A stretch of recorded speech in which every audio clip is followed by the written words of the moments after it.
I didn't know Kane was here today. This is Cheap Pops. Just thanks for joining us. Oh, wait.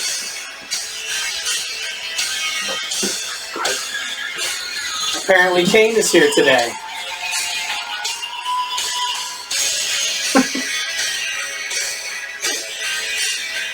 All right.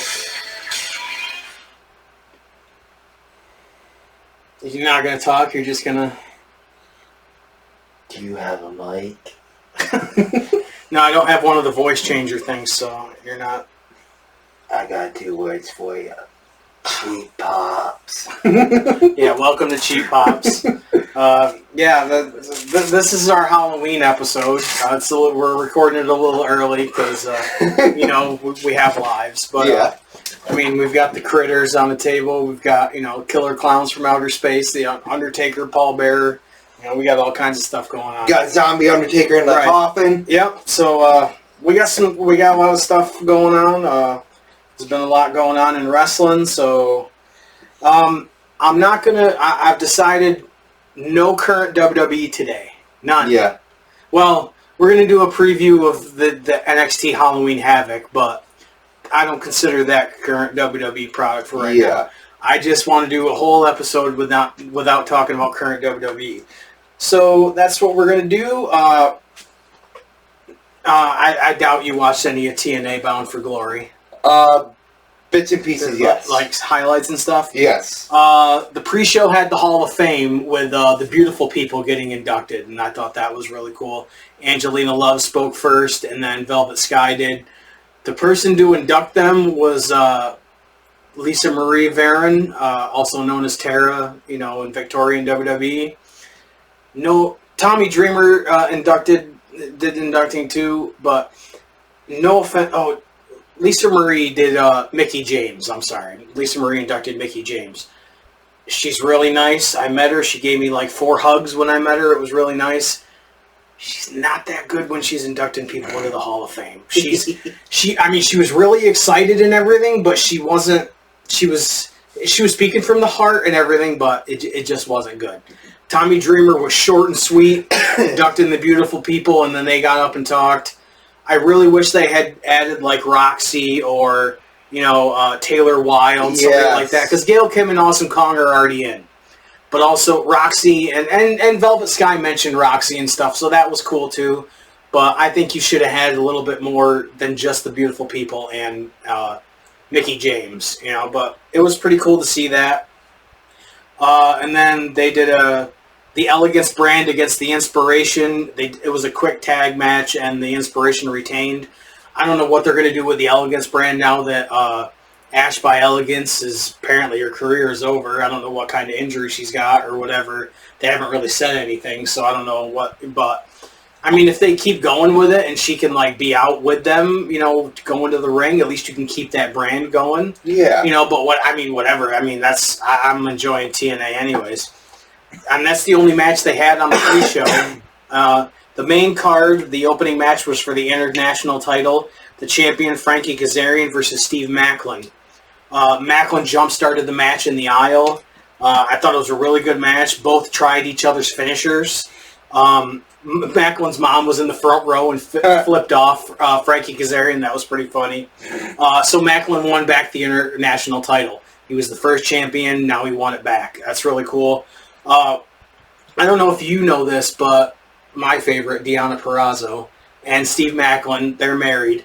They have a podcast called Boots to Boots. Ooh. And I really enjoy it. The episodes are only 20 to 25 minutes long.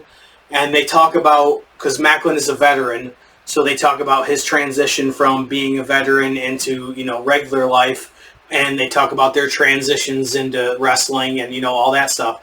So that's why it's Boots to Boots, from the military boots to the wrestling boots, and stuff like that.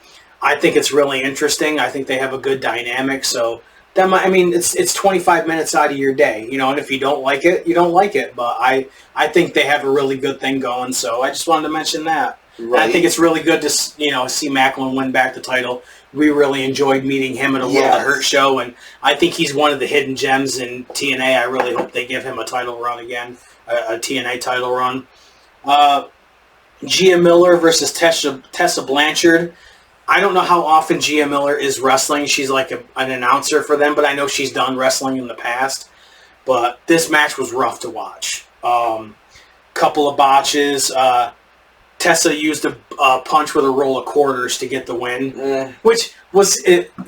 She really didn't. She didn't hide this well. Like, she was up in a powerbomb position, and you could see her bite the end of the roll of quarters so they would fall out when she would do the punch. Like, there's easier ways of doing that, like, than right on camera when you're up in the air to to make it blatant. But there's stuff on AEW where you can clearly see guys blading and stuff too. So but it was interesting to see Gia Miller. I mean, we saw her. She was right across in the table across from us at the last Wrestling Classic, so it was cool to see her wrestle. Next was a Call Your Shot gauntlet for a world title opportunity. Number 1 was Lei Ying Lee. She was Xia Li in WWE. Mara Sade. She was Jakara Jackson in WWE or NXT. Number 3 was Ryan Nemeth. Number 4 was Nick Nemeth. Number 5 was Cedric Alexander. I've heard his contract is coming up. Ooh. I'd love to see him go to AEW and become part of the Hurt Syndicate. Put all of those 4 of those guys back together again. Then that could be your blood and guts match for next year. Yes. A group against. Oh, that would be awesome. Then Rich Swann, AJ Francis, Travis Williams, and then BDE. Apparently he's a YouTuber. Apparently that's what we're doing now. We're getting YouTubers involved in these things or whatever. Oh, God. Like, Logan Paul's not bad enough. Yeah, right. Number 10 was all 3 of the Rascals, which I thought was pretty funny that Santino made it so that all 3 of the Rascals were one entrant. I thought that was great. Next was Danny Luna, and then Eric Young, Jake Something, Rosemary. I do like how they have the men and the women in this, so the women can go after the women's title, and the intergender thing has been going on so long. When does it matter anymore, really? Hometown Man, which is Cody Deaner under a mask, which is fun. Number 16, Zach Clayton. Number 17, Jody Threat. But Kazarian, it's the old thing where, like with Test or with Scotty 2 Hotty, they knock them out and then they take their place. So Kazarian entered the match. Number 18 was Santino Marella. Ooh. He's the director of Authority, but he comes out. But just like in the Rumble, Nemeth eliminated him as soon as he got in the ring. He wasn't ready. That's exactly what he did, so it was great. Number 19 was Matt Cardona. Number 20 was Mance Warner. It came down to Nick Nemeth and Frankie Kazarian, which in a gauntlet match in TNA, when it comes down to just 2, then it goes into a regular pinfall or submission match. Two refs, they counted both shoulders down, so we had co-winners, which we'll play in later in the night. So dual winners. The Knockouts title, Indy Hartwell versus Kalani Jordan. The crowd really wasn't into this at the beginning. I don't think their styles mesh well. I've not been impressed with Indy Hartwell in TNA. Then again, I never really watched her much in NXT because that was during the 2.0 era. The bright, Vince ideas, and I really wasn't into it. Was a hidden gem from that era, Joe Gacy. Yeah, Joe Gacy, yeah, and he's part of the Wyatt 6 now, so that's really cool. I think Kalani looked a lot better in this match, and she retained the title. And then they did Hardcore War. I took a picture of the rules, but I ended up deleting it. So it's pretty much like a gauntlet. It was like War Games where they come in, staggered. One team has the advantage. It was Order 4 against the System. Number 1 was Jason Hotch from Order 4. Number 2 was Eddie Edwards. And he came out with the Red Sox mascot because they were in Boston. Number 3 was John Schuyler from Order 4. Number 4, JDC from the System. Number 5, Tasha Steeles. And then number 6 was Alicia Edwards. Number 7, Special Agent Zero, big tall dude. Kind of looks like Big Cass to me. But number 8, Brian Myers. Number 10, Mustafa Ali.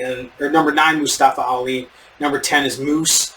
Alicia Edwards got choke bombed by she was up like 7 feet in the air onto thumbtacks. And she took it hard. Like, I know she's done thumbtacks in the past, but Ali dumped thumbtacks on Alicia, like on her body while she was laying on her back, and he was going to do he did a 450, and he landed like face first into the tags, body first into the tags. Eddie Edwards wrapped his knee in barbed wire and did his Shining Wizard, the Boston Knee Party on Ali. It's Wizard time, motherfucker! And the System won, so that was pretty cool. This was the match of the night, in my opinion. The X Division title, Javon Evans versus Leon Slater. You want X Division? This was X Division. These guys, I mean, Javon Evans' nickname is that he's bouncy, you know, so you know what they're going to do. Best X Division match I've seen in years. Evans did he faked a chop, and in the same breath hit Slater with a cutter. It was so seamless. It was amazing. The crowd was incredibly hot. Especially when they did a 5 more minutes announcement. They did the lights out, and then Dark State from NXT came out, and they made it like a no contest. So they're going to do that again. So, but I thought it was good. The X Division kind of has been weird the past couple of years. Like it doesn't have the same feeling that it did. Kind of like the Cruiserweight division towards the end of WCW. Yeah. Like you had Kwee and it just didn't feel. The artist formerly known as Prince Iakea. Yeah. It just didn't feel right. This feels good. Javon Evans, if they keep this crossover going, which likely they will, I hope that he's part of it a lot. And him and Leon Slater are good. Speaking of Cruiserweight, should we talk about Behind the Hard Cam? You go right ahead, man. Halloween Havoc 2000. Mm-hmm. The very last Halloween Havoc of WCW. Yep. Right now we got Mark Jindrak. Yep. And Sean O'Hare. Yep, Sean O'Hare. I think that's Vito right there. No, that's Alex Wright. Oh yeah, Alex Wright. And he's teamed with Disco Inferno. Yep. Against Rey Mysterio. With no mask. He has devil horns. And Billy Kidman, that's right. Yep, the Filthy Animals. And I like that. They got the WCW Backstage Assault logo. Yes. Because that was when they were doing their games. Yeah, the 2000 WCW was hit or miss. Like, it just like 99 a little bit. Right. So, yeah, I know I've explained this before. We always have something behind the camera just so we're not just staring at the camera the whole time, just saying. And he kind of zones out sometimes. Hey. Did you see any of the tables match between the Dudleys and the Hardys? Bits and pieces, yes. The beginning was great because they had Spike come out during the Dudleys' entrance, which I thought was great. They both had long entrances, but it's their last match together. I understand it. The Hardys brought out a ladder and chair as well. I was surprised that they said the Hardys had been Ring of Honor tag champs with Tony Khan owning AEW or owning Ring of Honor, and their TNA's association with WWE. That surprised me, but it's cool that they did that. Team 3D did a 3D 45 seconds into the match on Matt Hardy, so that was interesting. And Jeff got 3D through the table. It was rough to watch. All 4 of these guys are showing their age, especially Devon. No offense to Devon, but he's had injuries and he was supposed to be retired. And this match showed why. And Bubba, you're cool on Busted Open, but you weren't any better. I'm sorry. Jeff did a swanton off a tall ladder onto Devon on a table, kind of. He missed him pretty much all the way and broke the other table by himself. They did a double chokeslam on Bubba through the table to get the win, kind of a flat win. They said that Jeff, when he did that, he might have busted the back of his head wide open. I'm sure he did. The Dudleys removed their boots and handed them to the Hardys, and then they hugged each other. So, that was cool. It was hard to watch. I'm sorry, And everybody was saying, well, it would have been cool if Edge and Christian had been in it too, but I don't think it would have made it any better. There was nothing. Matt Hardy can barely move. I'm surprised Jeff can move at all. And Bubba and Devon can't do a lot. So it was just, they had to compensate for it with, the furniture. And it wasn't good. I'm sorry. This match I really loved. The main event was for the TNA title, Mike Santana versus Trick Williams. I showed you the picture that Mike Santana is going to be in New Jersey, so I wanted to request the day off and go meet Mike Santana. And I know I have the day off because that's my weekend off. That's great. So, and I get a 4-day weekend that week. Nice. Trick did his own introduction. That's pretty funny. He's the arrogant heel. I get it. It was a good match. Santana got busted open pretty good. They finally pulled the trigger. Santana won. He's the TNA World Champion. Trick's going back to NXT to go for the TNA or the NXT title again. But then they did, since Nick Nemeth and Kazarian had won their, the gauntlet, they both came out and were going to cash in. Well, in the aisle, Elijah, formerly Elias, hits Nick Nemeth with a guitar, so he's out of it. And then Santana hits his spinning clothesline to spin the block before Kazarian can cash in his chance. So Santana, leaves as champion. So awesome. It was a good bound for Glory. I'm glad I got to watch the whole thing instead of just highlights. I really enjoyed it. So, I mean, you kind of have trouble watching a lot of the modern stuff, but yes. I try to send you certain things that I know you're going to like. And you know how much I love watching the old stuff. Right. Which is, we got your Knicks picks coming up. But before we do that, I have a little thing called Guess the Theme. And I'm doing an Attitude Era edition. But before I do that, I have a trivia question for you. I want to give a shout out to Zoe from Australia. She came up with this idea that I should throw a trivia question to you on every episode. So I'm going to do that. Name the wrestler that has competed, because I was thinking about Battle Royals, competed in WCW's World War III, has competed in the Royal Rumble, and the Andre the Giant Memorial Battle Royal. The only wrestler that's done that.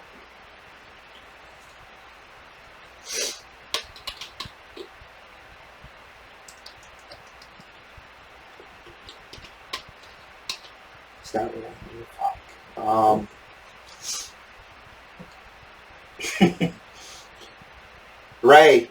No, not Ray Mysterio. Fuck. Nope. It's not Finley. Nope. You want a hint? Might be William Regal. No, not Regal. Hint. I'm going to say Captain Insano. Big Show. Yep.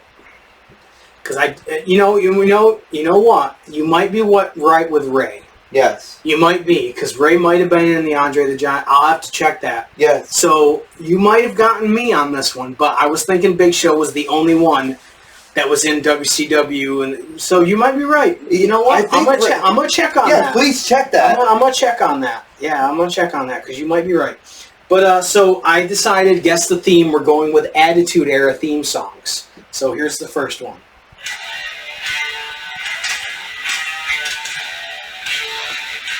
You know this one? Yes. Bart Gunn's Brawl for All. Nope. It's not Brawl for All. Nope. It's been a while. Fuck. You want a hint? UFC fighter. Oh, fuck, he feuded with, Blackman. Yep. Dan to be severed. There you go. All right. This one I think you'll be able to get. The Posse! Yep. All right.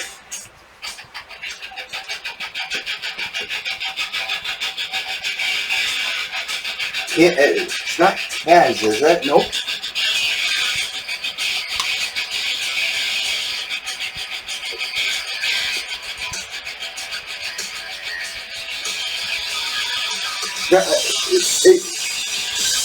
No, it's not the guys from either one of the Thrashers, is it? Nope. You want a hint? It was a tag team, and the person used it as their theme song, their singles theme song afterwards. I'm drawing a fucking blank. The New Blackjacks. And yeah. And then Bradshaw used it afterwards. Yep. Okay. This one might be really hard.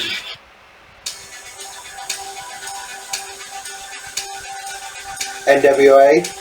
That was Jeff Jarrett's NWA. Yep. I'll give you that one. Lost me wee guys. Yep. Okay, here we go. Owen Hart, baby. Nope. No.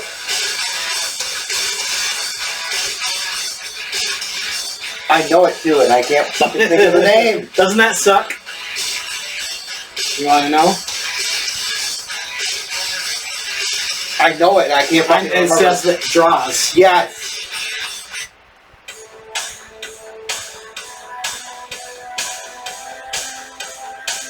That man. No, that's not Man on a Mission. No. Attitude Era. Yeah. I can't fucking remember. The New Midnight Express. Yes. Well, shit, I should have said fucking NWA again. I'll be surprised if you don't remember this one. Because I'm trying to remember back.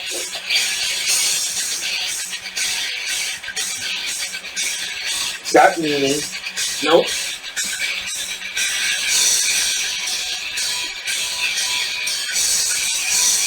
Does it have to do with the Job Squad? No. Fuck.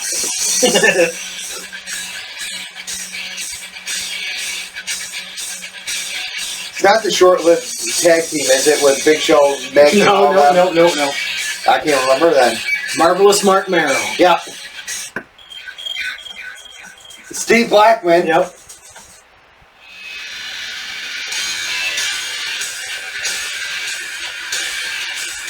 The new LOD. No. You mentioned this thing earlier. This group earlier. Job Squad? Yes, there you go.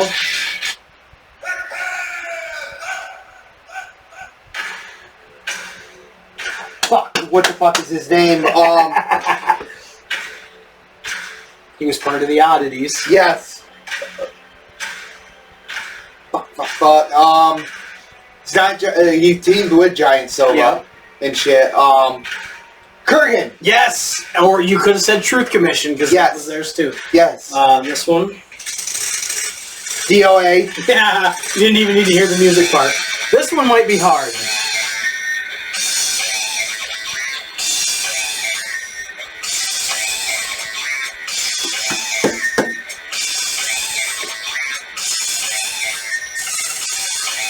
Yeah, fuck it. You want to know? Yeah. That was the Hardy Boys' first theme before when they were with Michael Hayes. Yes. So. Then they went to the Brood music. Yep, and then they had their iconic music. So Yep. I just thought that would be fun to do, so I thought that was funny. You want to see a fake ass computer right there? Yeah. So you want to go right into your Drum roll, please. It's Nick's picks time. So you picked two good ones, I got to admit, for this one. Do you remember what you picked? Vaguely. You picked In Your House Canadian Stampede. Yep. And you picked One Night Only. And I know for our Halloween episode, I picked Halloween Havoc 99, but we can do that some other time. I completely forgot about that. It's fine. Canadian Stampede, I thought was really good. Going back and watching this, a lot of people sleep on 1997 as far as WWF. There was a lot of crap, but there was a lot of good stuff as well. The opening match, Triple H versus Mankind. And the one thing I wanted to say, people, when you make signs and you go to these events, spell check your signs. Yes. Check the grammar on your signs. Google is free. That one guy had Bret Hart with 2 T's, and I can't remember what the other one was, but it's really not, and like there's people that do Ric Flair and they put a K on it. Yes. Or it's just, I'll never understand why people don't proofread their signs before they bring them. But, China. They spelled China with an I instead of a Y. Like, they do the Chiron with their name every time they come out, on screen. Like, I don't understand, but it's a minor thing. But I wrote Triple H is second only to The Undertaker as far as match quality with Mick Foley. And the interference by China, they both got counted out. and they fought inside and outside the arena all through the night. It was a running theme through the whole show. It was so fucking perfect. It was great. It was really good. Then they did, this was part of the light heavyweight division, Taka Michinoku versus Great Sasuke. High flying, couldn't really match with what was happening in WCW at the time, but still a good match. Taka was a great light heavyweight. Sasuke won with a tiger suplex.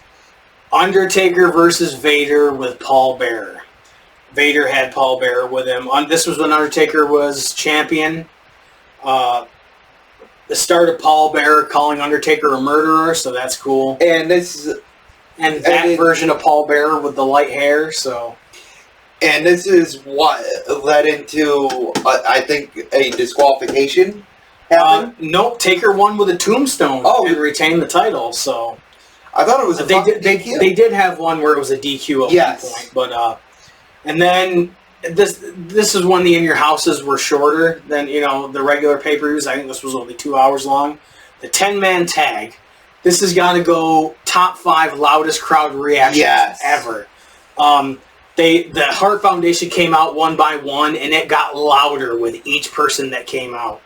I thought it was interesting that they played a different theme for Jim Neidhart than the old Hart Foundation music. I thought they would have used that, but still, whatever. It's Jim Neidhart. Well, not to disparage the dude, but he was kind of the Marty Jannetty of the Hart Foundation. Just saying, Bret and Stone Cold started. It was Goldust, Ken Shamrock, Legion of Doom, and Stone Cold on the other side. Yes. Hart Foundation was Bret, Owen, Davey Boy, Jim Neidhart, and Brian Pillman, so that was pretty cool.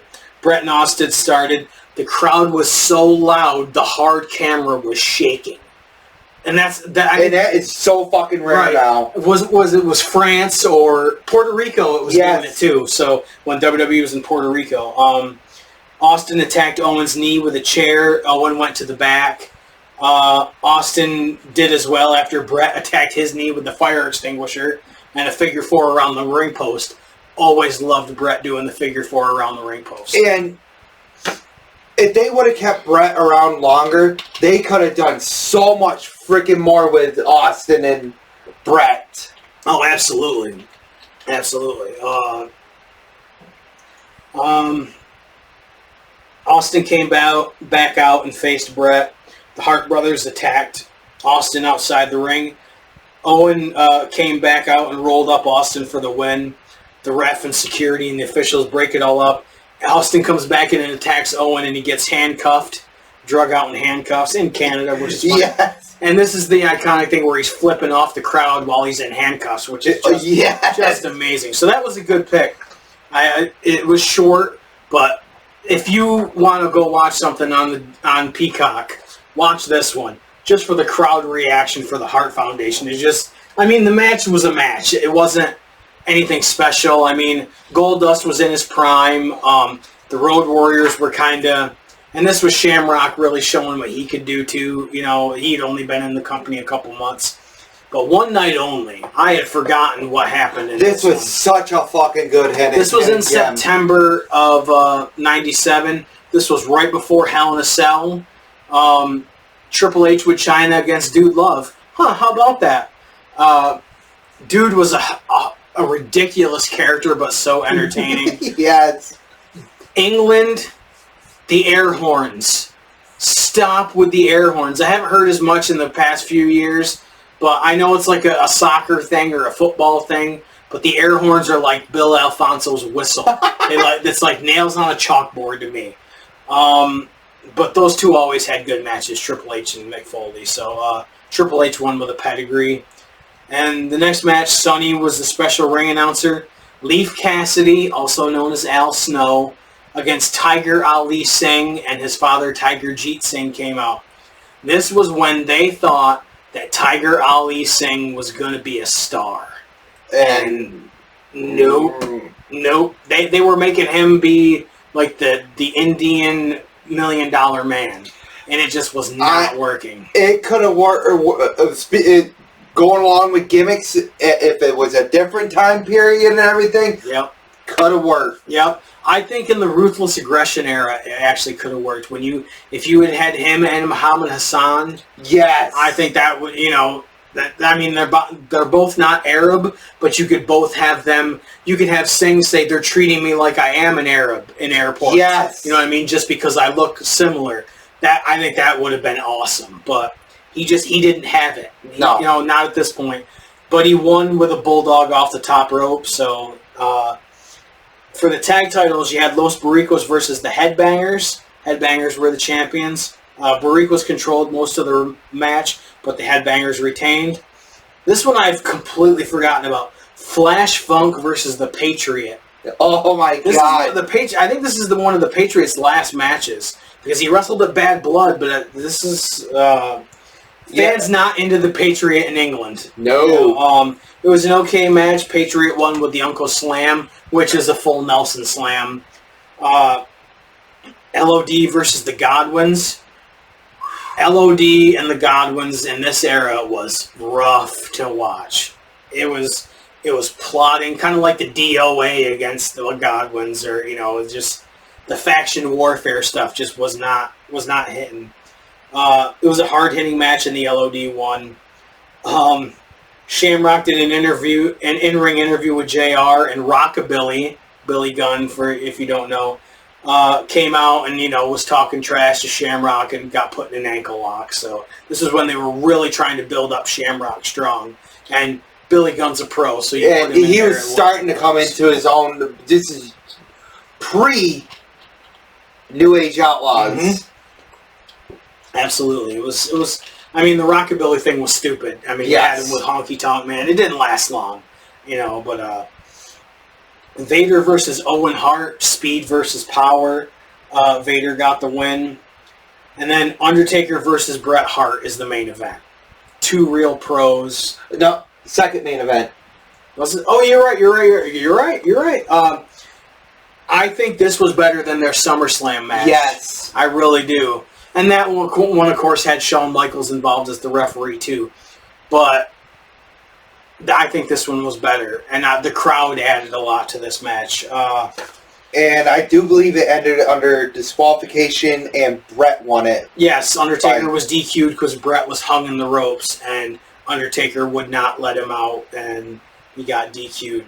But the match, the real main event, the match of the night, you want to talk about crowd heat. Oh my God, yes. This was right when DX was forming.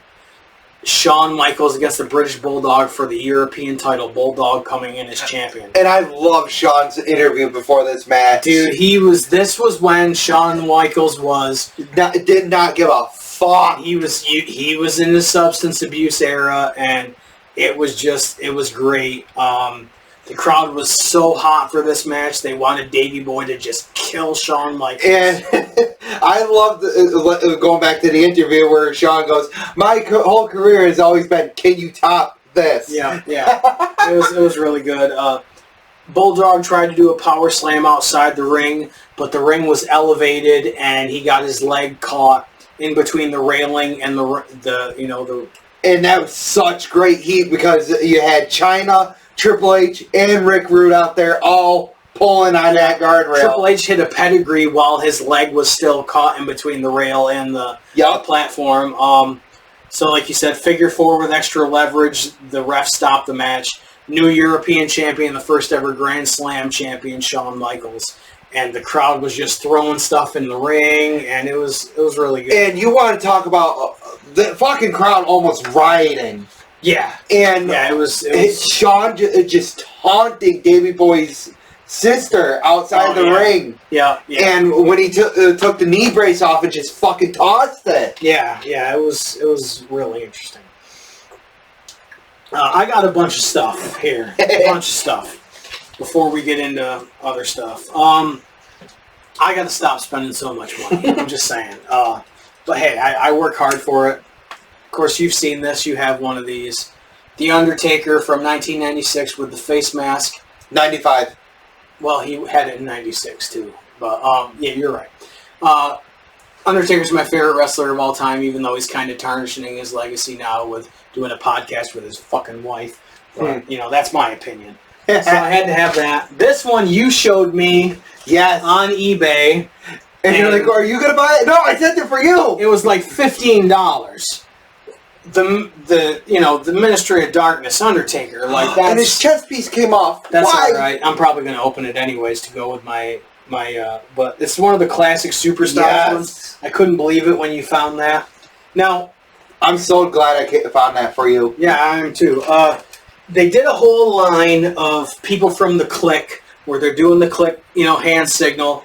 The only one I wanted was Diesel. I mean, my high school nickname was Diesel. I think this one looks pretty badass. I've met Kevin Nash. So this is the only one I bought because the Shawn Michaels is just a rehash of a Shawn Michaels they've already done. Yes. Same with the Triple H. Triple H, and I didn't really want the X-Pac one, or the Razor Ramon one either, so I didn't do that. Because I have a bunch of Razor Ramon figures. I don't even know if I showed you this. No. I have a lot of the die-cast. Oh, wait, yeah, you did send me a picture of this. I'll take another picture of this and put it on Facebook. But it has the WCW NWO logo on the hood of the car and on the back and on the side. So I love this when Busch Grand National Series had WCW logos on their cars. WCW was sponsoring them. So go ahead and show what you got there.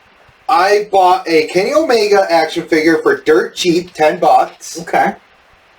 Then I bought a custom Bullet Club shirt for him.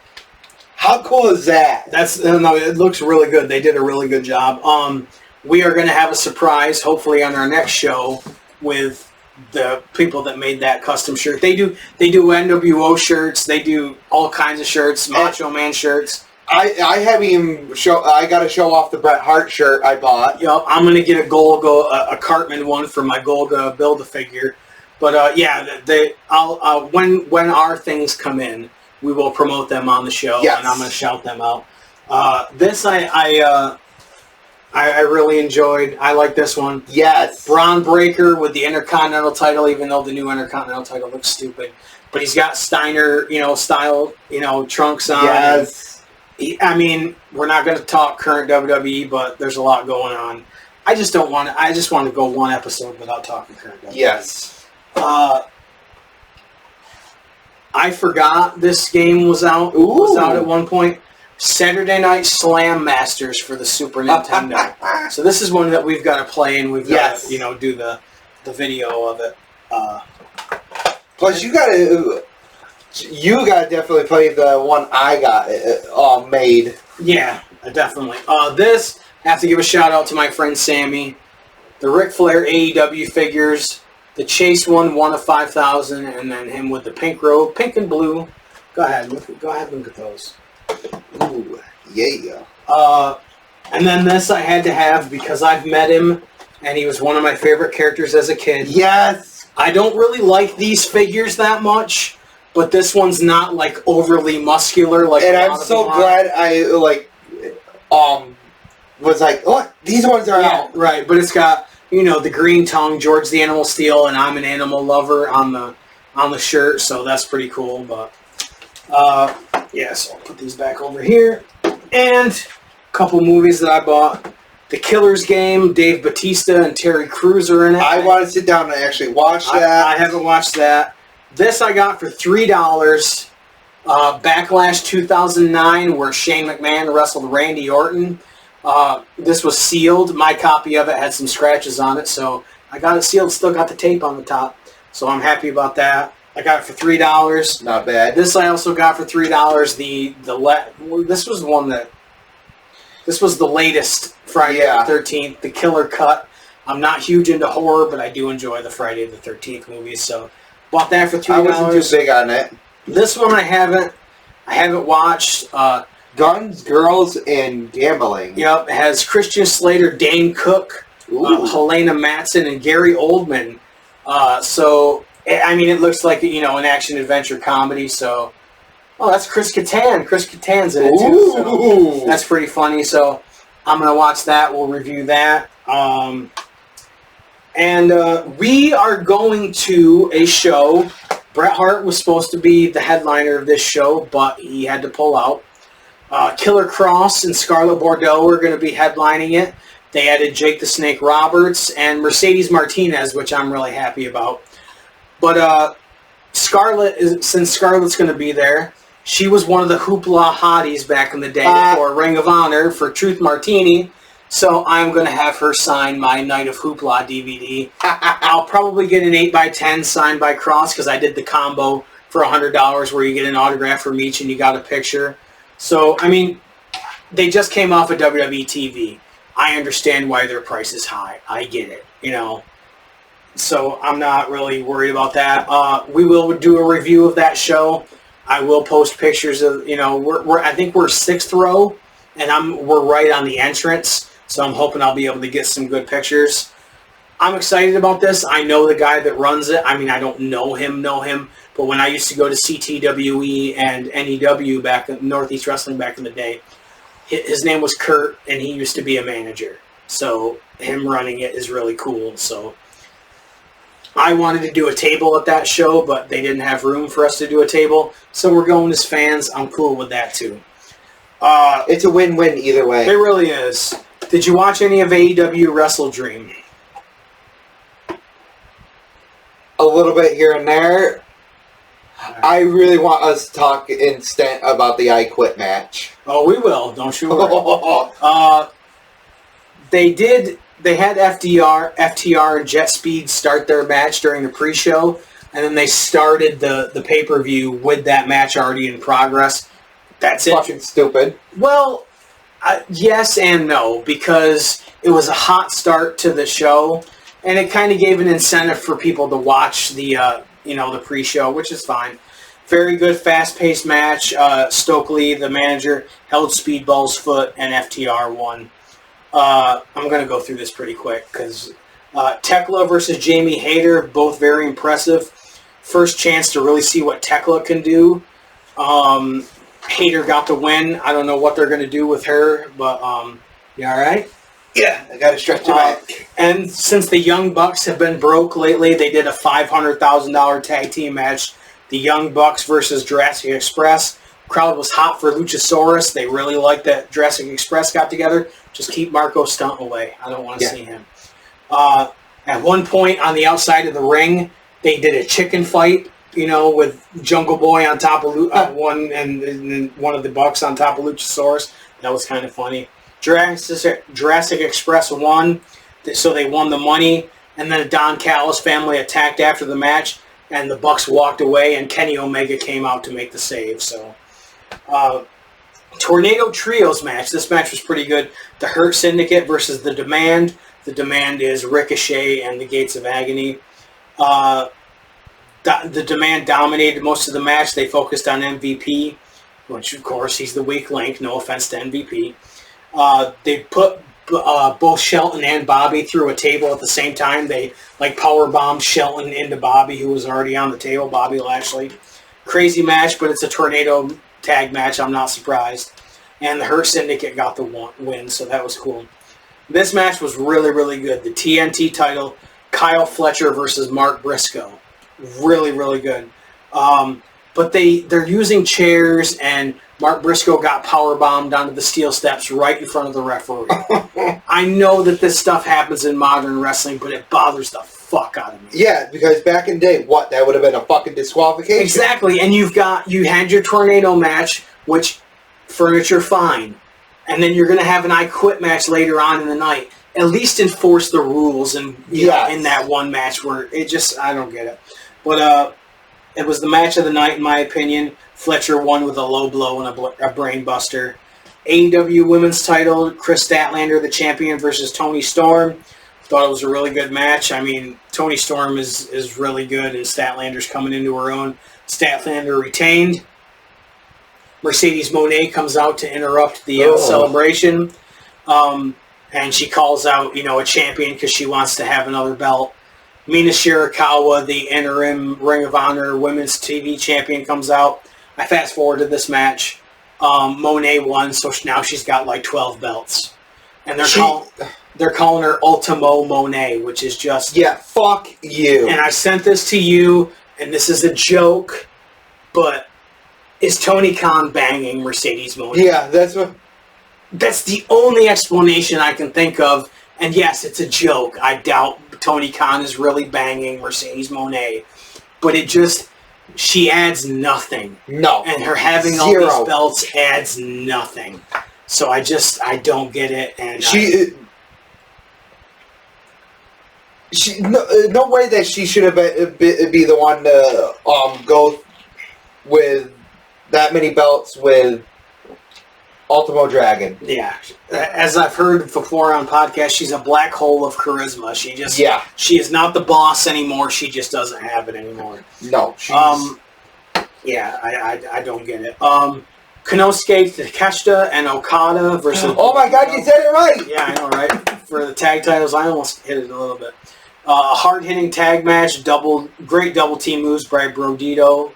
Brodito retained, which is Brody King and Bandito. So I'm surprised they've gone this far with Brodito, but I didn't expect Takeshita and Okada to retain because those two are going to feud at some point. Definitely. Or to win the belts. So the world title match, Samoa Joe versus Adam Page. Hangman Adam Page comes in as champion. Kind of a slow match, but hard-hitting. It took 3 buckshot lariats to beat Joe, so they're keeping Joe strong, which is good. And him turning heel. Yeah, and the Ops turning heel with him, too. I like Hobbs as a heel anyways. I'm surprised that they're having Shibata as a heel, but I don't know if he was a heel ever in New Japan, because I didn't watch him a lot in New Japan. I think he was, if I remember correctly. He might have been. Samoa Joe hit Page with the belt, and then did a muscle buster on the belt, so that's... I like that they're turning heel. So, and then the match you want to talk about. What did you think of the I Quit match? This is your kind of match. I'm sorry. It has its ups and a lot of fucking downs. The biggest fucking down, and I saw it, and I'm like, what the fuck are we doing? The fucking fish tank. Yeah, I mean, they put in other matches they put a plastic bag over Darby's head. The one part I couldn't watch was John Moxley brought out skewers and put a skewer under Darby Allin's fingernail. I turned away. I couldn't watch that. I'm not really squeamish, but putting stuff under people's fingernails, I can't watch. Like, I just can't.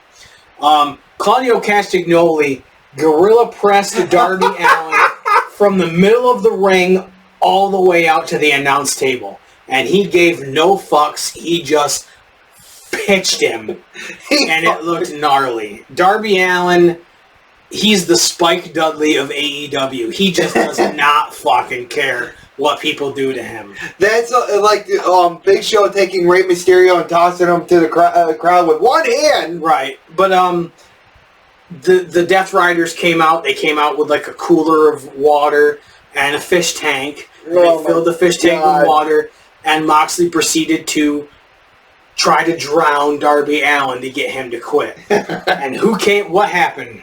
The lights went out, and Sting came out. Yep, and he destroyed the fish tank with his bat, which I thought was great, but then there was a big puddle of water on the ring mat for the rest of it. And he carried out, what the fuck is her name? Marina Shafir. Yep, carried that bitch to the back. Yep, and John Moxley quit to the Scorpion Deathlock, which I thought was really, really cool. After he got choked out with the flag. Yep.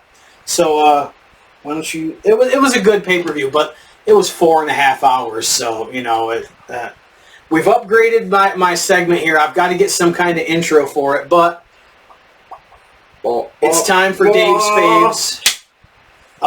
This one, I mean, this is a mainstream movie, but I really enjoy this movie. The Running Man with Arnold Schwarzenegger. Jesse Ventura is in this as well, one of the main heels. I love this movie. I mean, it's a reality show, competition where people die. And they use all kind of weapons and stuff, chainsaws and shit. He's an ex-cop wrongly convicted of a violent crime. He finds himself on a series in company of other prisoner contestants. Contestants. I mean, Toru Tanaka, a former wrestler, he used to be tag team partners with Mr. Fuji back in the day. Oh, I love Mr. Fuji! Okay, Sean, calm down. It's The Running Man. $5 in the bin at Walmart right now. The Blu-ray. Yeah, I don't think the Killer's game that I showed was also $5 in the bid too. So, but this I love the Running Man. Schwarzenegger in the '80s, top tier. Get to the chopper. Yeah, I mean, Total Recall and fucking Predator and Commando.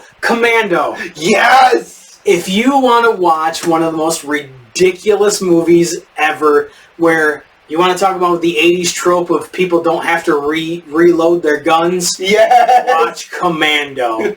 And like the joke of oh my god, I can't think. Jesus. Troopers from fucking Star Wars. I can't think of the damn name. Stormtroopers can't hit anybody when they use their blasters. Arnold Schwarzenegger in Commando cannot miss anybody with his shots in Commando using a freaking, a Gatling gun and shit. Just he hits everybody with every bullet, and throwing, stuff. But this wasn't really about Commando, but Commando is one of my guilty pleasures. So remember when I told you I'll kill you last? I lied. Yeah, it's just so bad, but it's great. So yeah, check out Running Man. Check out any Schwarzenegger movie from the 80s. Another good one, and it's not from the 80s, but it was freaking the Giants' last movie. The very last movie of the Giant where he was in WCW. Yeah. Oh, fuck. Jingle All the Way? Yes. Yeah, that's a good one, yeah. Put the cookie down! Put the cookie down! Yeah, that's really good. What have you been doing with the WWE 2K25 lately? I made one of your favorite. Yes, he did one of my suggestions, but you didn't just make my suggestion, you made other ones. So yes. What did you do? I went above and beyond what your suggestion. Yeah. And I made Goldberg from that segment. Oh, did you? Okay. And one step further, I made my own kind of Goldberg, where he's wearing his own WCW shirt with a Harley Davidson leather jacket. That's cool. What the suggestion I made, because he was making Bret Hart. He had like the Bret Hart with the Hitman jersey, and I thought to myself, well, wait a minute. He wore a Toronto Maple Leafs jersey when Goldberg speared him and he had the metal plate under the jersey. And you did a spot-on version of that. Yes. You had the logos exactly right on the jersey. Even the patches on the shoulders. The exact boots that Bret was wearing and the jorts. The jean shorts and all. You made it perfectly, so that was... I gotta send it to you so you can actually post it if you want. Yeah, that's fine. I could do that. It was really cool. I haven't played I played the game when he brings it over. I do need to download it on my Xbox, but the game is really cool. I just wish, and people say there's a reason why they can't do this, but I think it's bullshit, where you can't use your own entrance music for the created wrestlers. I think that's a load of shit. Yes. And they need to figure out a way to bring it back. We will be reviewing the... And we didn't really talk about Halloween this much on this episode. I've been going back and watching a lot of the Halloween episodes. Because we've done Halloween episodes, and what really can you... I watched Critters, Tremors, they did announce that there's the Crystal Lake show. Yes, I'm really excited about that. The prequel, the Friday the 13th, is wrapping up. So that'll be... I think it's going to be on Netflix. No, I thought it was supposed to be on Peacock. Oh, it might be on Peacock, yeah. It's on one of them. But, there's only so much we can talk about as far as Halloween. We will be reviewing the show that we're going to. I don't know if we're going to do an episode before then. Hopefully we will. But we'll review that. I got a Halloween movie for you to check out. Have you ever seen the original The Thing? I have seen The Thing, but they have a 2011 one that came out. Okay. That's supposed to take place with the ones from Norway. Okay. You get to see what happened in their camp and everything before it came to the American camp and everything. Okay, I'll watch that. It is very interesting. Okay. Yeah, so can you think of a pick for next time, or you're going to have to think on that? I'm going to have to think on it because I got to go through some old wrestling ones. All right, so we'll... oh, damn. I had to... Did I throw it down? Screw it. I was going to do a preview of NXT's Halloween Havoc. I really wish that had become a WWE pay-per-view. Yes. But Trick Williams is wrestling Ricky Saints for the TNA title, and there's other matches. I'll probably review that. He won't watch it, but I'll review that. There's certain things in NXT I'm really happy. Oh, one of the other matches, Javon Evans and Leon Slater, who wrestled each other at Bound for Glory, are going to be in a tag team match against La Parka and Mr. Iguana. You have to watch that match. That is going to be a weird, crazy match. And El Hijo de Dr. Wagner Jr., who is, I want to say he's the Latin American champion for AAA. He's going to be wrestling Ethan Page for the North American title. I can't think of the other matches, but because I threw it on the floor, and I'm not going to try to get it. But I'll review that. I just want to talk about one thing, just current WWE a little bit. Okay, I was trying. Somebody who has been getting over so fucking much besides Braun Breaker, Dom. Yeah, Dominic Mysterio is gold. I mean, to watch his progression is fucking amazing. Yeah, I mean, he tapped into something, and yeah, if he could put, I mean, I don't even know if he needs to put size on. No. Like, he's the AAA Mega Champion now and the Intercontinental Champion.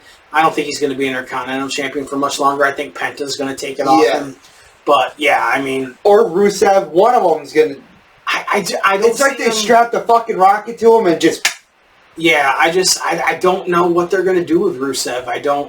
I think he's mid-card for life, but you know what?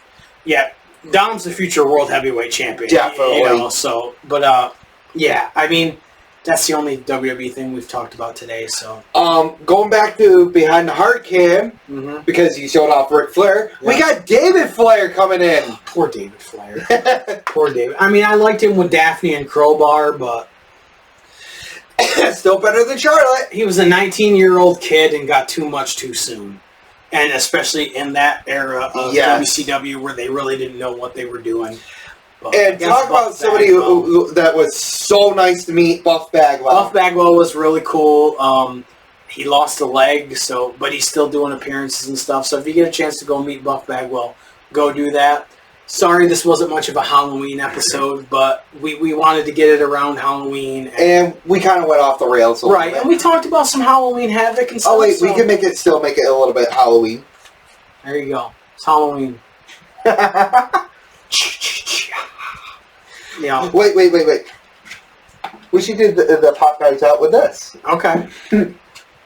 At Cheappopsshow on social media, cheappopsshow.com.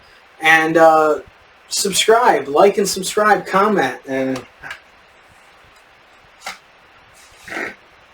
Pop Guys out.